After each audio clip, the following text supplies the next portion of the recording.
Hello and welcome to this special edition, episode 3 of the Zamboni Zone. Peter, something feels a little different about this studio today. Have you noticed that? No, I just woke up. Where'd you get that jersey? I wasn't wearing this when I laid down for my nap. Well, that brings us to everyone's, the topic that's on the top of everyone's mind. Most pressing question of the day. The 2011 Stanley Cup Final. What? So, you remember, Bruins, Canucks. You've been taking a lot of cheap shots at the Canucks lately, so I thought this would be a good one to discuss. I've got the Bruins shirt, the Canucks hat, and let's discuss this one. What do you think? The Canucks lost, and they deserve to lose. 4-0 shutout in the final game. I remember watching that one in my own living room, and I laughed at the end of the game because of how terribly the Canucks had played. Now, you would not consider yourself a Bruins fan by any means. But, No. Yet you still got some enjoyment out of that. Yes. Why is that? Vote for anyone over the Canucks. What's your problem with the Canucks, man? They came into the league the same time as us, and therefore they're our mortal enemies. All right, so proximity in time frame makes them a Sabres rival, apparently. So moving on, we're going to go to something... Nothing good has ever come out of Vancouver. Moving on, we're going to get to a topic... Cody Hodgson trade? Terrible. We're going to get to a topic that's more important. Our realistic sleeper dark horse... Who even cares about Alexander Burrows anyways? Are you done? No. Sleeper dark horse candidates for the 2020 Stanley Cup playoff and play-in. Now, this would be teams, not players. There are some dark horse players, but we'll get to that in a moment. And we'll start with some sleeper dark horse candidate teams. Which teams are you watching this year? I'd probably say Vegas. Okay, why? Because they'll be on TV. All right, well, I actually agree with you on Vegas, but the other one for the Western Conference that I'm looking to watch is Winnipeg. People really forget that they had all-star Vezina caliber performance out of Connor Hellebuck. They have fantastic forwards like Kyle Connor, Mark Scheifele, and of course Patrick Laine. So they're one of the teams from the West that I'm looking to watch this year, and I always enjoy watching them. And moving on, let's see. From the East, who do you think? That's a tough choice considering my hate of Dallas. Dallas is not in the East, but... Well, while he considers it, I'm going to say the only dark horse from the East that I could possibly think of, other than the Boston Bruins, of course, they're everyone's dark horse, is Toronto. You want to pick Toronto? Yeah. All right. I'm glad you thought about it. Because it's always Maple Leafs o'clock. Maple Leafs o'clock. I'm going to say Washington. They haven't won it in, 2 years now? They were chokers perennially before that, and they're really going to surprise some people this year, and maybe with a little rest will give some of their KG veterans like Ovechkin and Backstrom a little chance to regroup and come out here and win a game. That would be cool. What? Washington, St. Louis. Caps St. Louis matchup in the finals? Yeah. I think, what I think would be cool? A Colorado Columbus final. Well, you know what I think would be cool? What? Kicking Vancouver out of the NHL. I knew you and replacing them with Quebec. All right, well, we got those. How about we talk about some of the best and worst starting goaltenders in the league? Let's start with the worst. Who do you think's the worst starting goaltender right now on one of these NHL teams? Who's even Colorado's goalies anymore? If I remember right, it's Bernier? But I could be wrong about that as his starting goaltender, as their starter. Which also begs the question, how did they earn a bye? Well, they got really good forwards. I don't even know who their goaltenders are. They got really... honestly say. Honestly, actually, Grubauer's their starter. Oh, okay. I correct myself. Grilla Poobauer. Bernier might be their backup still. I don't know if he's still... Or did he get traded to Detroit? I don't remember. Bernier, former Leafs goalie. There's some bad goals he let in. Some really bad goals. That tends to happen when you play for the Leafs. But Grubauer is actually their starter. So Grubauer's a little bit better than Bernier, in my opinion. Well, I'm surprised you didn't pick Jacob Markstrom, Vancouver Canuck. We took a few shots at him in our first episode. Well, is he going to be their starting goalie? Probably. I don't see who else it would be. They don't really Thatcher Demko. Thatcher Demko. You think Demko over Markstrom? Give him a shot. Let's see who starts in their game. However, I'm not going to pick Markstrom. I'm going to say it's a tie between Penguins goaltender Tristan Jarry. You're really not trying, are you? Matt Murray or Carolina's goaltender Peter Mrazek, if they're still using him. I don't know if they... Who else they use? McElhaney? Another former Leafs goalie, Curtis McElhaney. Curtis McElhaney, God bless him. Moving on, this is an absolute disaster here. So we're going to go on to the best starting goaltenders in the league. Who do you think for that? Josh Allen. Wait, no. Jake Allen. Jake Allen? Jake Allen. I think he lost his job to Binnington. Oh, well. Binnington is one of the best starting goaltenders, I'll give you that. But you got to look at Tampa Bay. You got Andrei Vasilevsky. Vegas, you got Marc-Andre Fleury. You got Tuukka Rask. A little bit more inconsistent with the Bruins there. So Sergei Bobrovsky, if he can pull himself together with Florida. I'm surprised they even made the play-in round. I mean, honestly, it's a true surprise. But I'm going to go with our Vezina candidate for this year. Not necessarily always the best goalie on this list, but I'm going to go with Connor Hellebuyck. Go Jets. What about Carey Price? Carey Price is probably the best goalie individually on that list with talent-wise. However, the team in front of him is not strong enough to allow him to perform at his peak performance, in my opinion. How about your pick? Did you pick?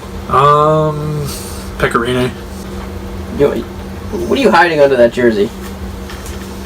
Oh, would you look at that? It's the Nashville Predators. Oh my God. Bias strikes again. I mean, we try to keep it a little bit impartial on this show. As you can see, we've taken a lot of shots at Vancouver, but... Who's starting for Philadelphia right now? We haven't seen hockey in so long, I'm struggling to remember, but it's that rookie. I don't remember. Who's starting for Calgary right now? David Riddick's probably their starter. I mean, if it's not Riddick, then it's... Moving on, topic number 4, MVP candidates. Leon Draisaitl. I don't even know if he's the best player on that team. We're talking playoff MVP, so like this playoff's upcoming, right? Yeah. Okay, well, if you're going to pick Draisaitl, then I'm going to have to pick greatest player in the league, everyone's favorite player, Ryan O'Reilly. You know, former Sabre. He did it once. He's going to do it again. He's going to turn it on. Tarasenko will be feeding him constantly. He'll be putting the puck in the net. Blues are going to at least the conference finals here, and Ryan O'Reilly, playoff MVP again. Moving on, let's talk about the quarantine provisions. Have you seen any of the hotel accommodations, what they're going to be doing in the rinks while the players are not able to communicate outside of their bubbles? What do you think of what the NHL is doing for these players? I think they're trying to keep everything as safe as they can, and it's a great way to stay in shape.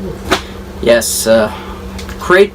They're doing a great thing here. I like that they have, even the hotel staff cannot leave the bubble. They have to stay in the hotel. And of course, they're being compensated appropriately for this, probably. But if you have seen, there's some photos on Instagram. The NHL has even posted that each team has an individual floor decorated in their team colors, just for their team. So that even separates the teams even more.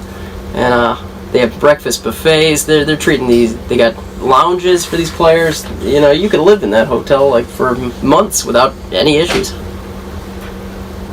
Cool. It is.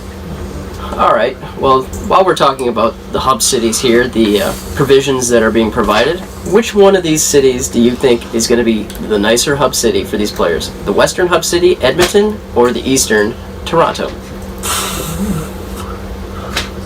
Well, I tell you what, Toronto, the great city of Canada. Curtis McElhaney, God bless him, played his heart out for the Toronto Maple Leafs. But what does that have to do with the city? Sorry, I thought you asked me to do a Don Cherry impression. I thought you already did that earlier. Touche. Well, I'm going to say Toronto. Yeah, Everyone's I agree. favorite city. Edmonton is... Wait, who's everyone? Everyone. Anyways, it's probably a nicer city. It's very modern. It's not like Edmonton, which is, very industrial. I mean, I know their rink is new, and some of the downtown area is probably new with it, but similar to Buffalo, it's a little bit smaller. And Toronto's similar to Buffalo. It is Canadian. We're all Canadian apparently, and I'm just gonna go with Toronto. Go Leafs, go! All right, well, Peter, you want to take us into our next rather unfortunate topic on the show? Yeah. Toronto Maple Leafs legend Eddie Shack recently passed away a couple days ago. Just thought we'd throw him a mention on the show today. So big shout out to him. Real stand-up player. Over 1,047 games played, 239 goals, 226 assists, and 465 points. But Peter, tell us what his real accomplishment was. That would be over 1,400 minutes in penalty minutes accrued. He was actually in the top 10 penalty minutes for the NHL 4 out of his many seasons played. Won the cup many times over with the Leafs as well. Well, a true legend. And at least 5 times, I believe. A lot of respect for the guys that make this game possible.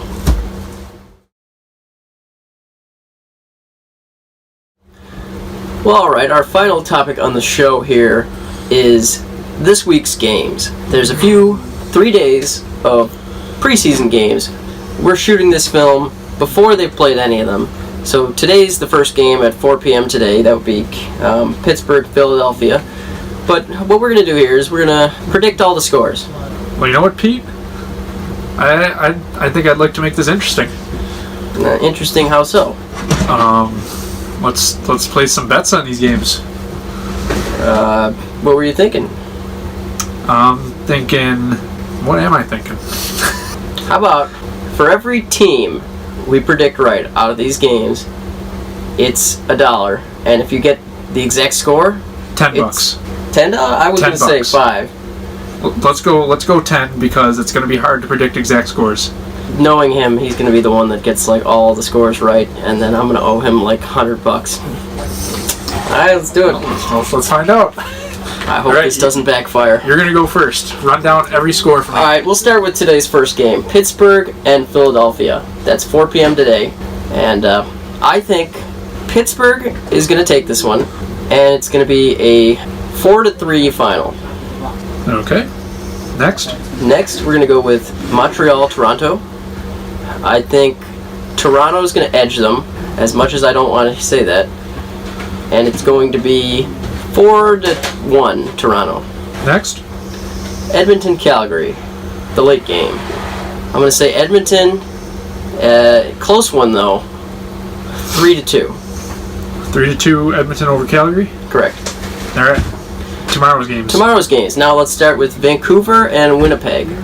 I think Winnipeg's got the better goaltender. I think they'll take that one. And this one's a tough one to predict. Also 4-1. Tampa Bay versus Florida. I think Tampa's going to win this one, and it's going to be 5-2. Colorado, Minnesota. Colorado.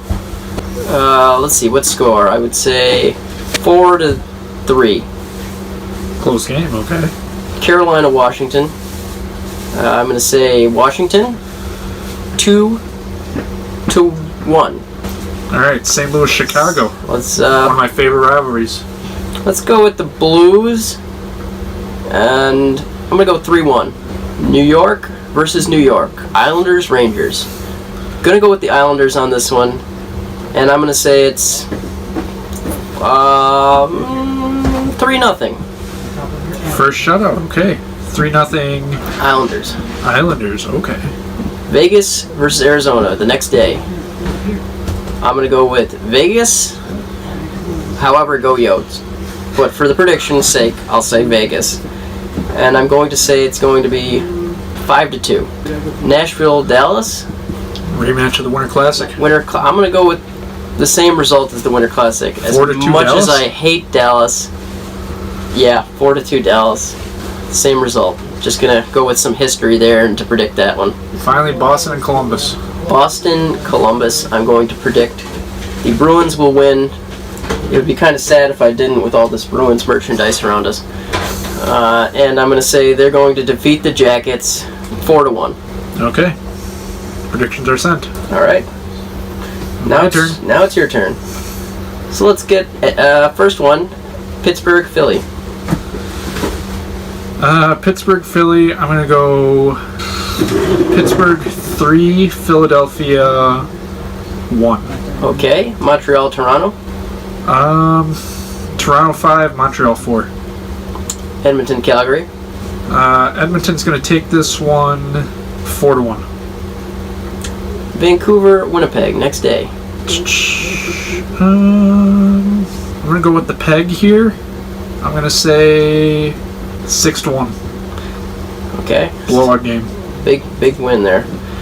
Tampa Bay versus Florida. Tampa easily, but not necessarily an easy game. 2-1 score, Tampa. Okay. Colorado versus Minnesota. Surprise upset, Minnesota 3, Colorado 2. Okay. Carolina versus Washington. Washington being the powerhouse here, I'm going to say Washington 4, Carolina 2. St. Louis, Chicago. Very close game, and I'm going to go out a limb here and say that St. Louis is going to win this in overtime, 3-2. That's right. You didn't say any overtime games. You know, I thought you were going to say 1-0 in overtime. 3-2 overtime. 3-2 overtime. Let's go next one. New York. Islanders, Rangers. Islanders 4, Rangers 3. Vegas, Arizona. Vegas 1-0. Impressive stat there. Fleury's going to have to work his ass off for that one. Nashville, Dallas. Nashville 3, Dallas 2. Close game. Boston, Columbus, our final game. Boston 5, Columbus 1. All right, and there you have our predictions. We will have to do a post preseason show, I guess. And we'll get back to you on, I'm sure you can use our predictions and find out who won, but we'll make it easy for you. We'll do a show and we'll talk about who won. Hopefully I'll be beating this kid because he tends to lose everything. All the teams I root for lose. And with that concludes our show. Thank you for watching today. Make sure you subscribe, hit that notification bell. We've achieved peak status because after our first episode of this show, we actually lost a subscriber. That's how you know we're doing it right. Anything to say about that, Kaz? Because you were the one being a little wacky on that one.